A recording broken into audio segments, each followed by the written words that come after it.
Hey everybody, today is grooming day for Clary, and I do have my licking mat out, covered in peanut butter, and here's a picture of it. These are great to distract your dog when you need to do something like grooming or bathing. I like to start out with my slicker brush on the right side of her tail because it usually will look worse than most anywhere else on her body before grooming. Throughout this groom, you'll be seeing me bounce between the undercoat rake and the slicker. I do that most every single time, if not every single time. It just depends on what I'm brushing. If I'm brushing something like the pant area, or brushing for sanitary reasons, or ears, or the hair on her front paws or armpits for knots, and I always will use the slicker brush because that will get through tangles and knots much more easily than the undercoat rake, which really isn't even made for that purpose. And the undercoat rake is just that, a undercoat removal tool.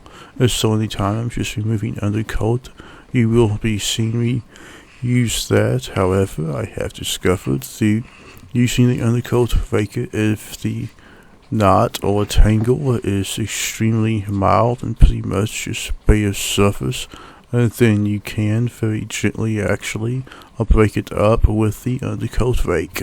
Also right there, if you notice, I grabbed her hair above where the mild tangle was on the surface, and the purpose of that was so that way when I pulled down on the undercoat rake, there was no pressure on her skin to cause any discomfort.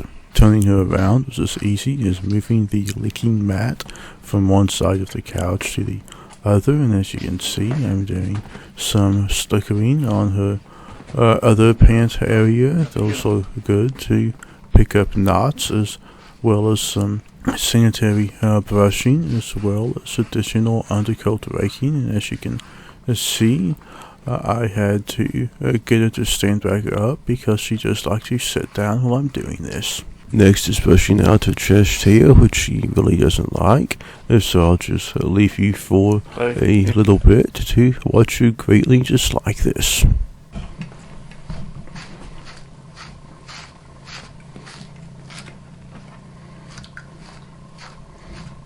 Hey Claire, over there. Now, so from her chest, I switched to her feet with a nail trim.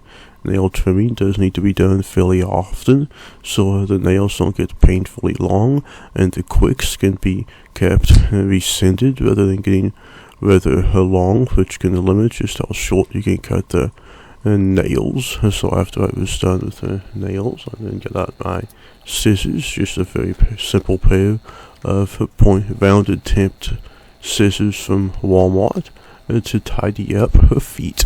So here's the hairy aftermath. A few days ago I brushed her and got about the same amount, and here she is after I was finished. Not a lot of difference because how often I groom her. I don't really go for the professional groomer look, but I just wanted to be not free and comfortable. So after the grooming, she gets a fish treat, and please watch these other videos while I lint roll myself.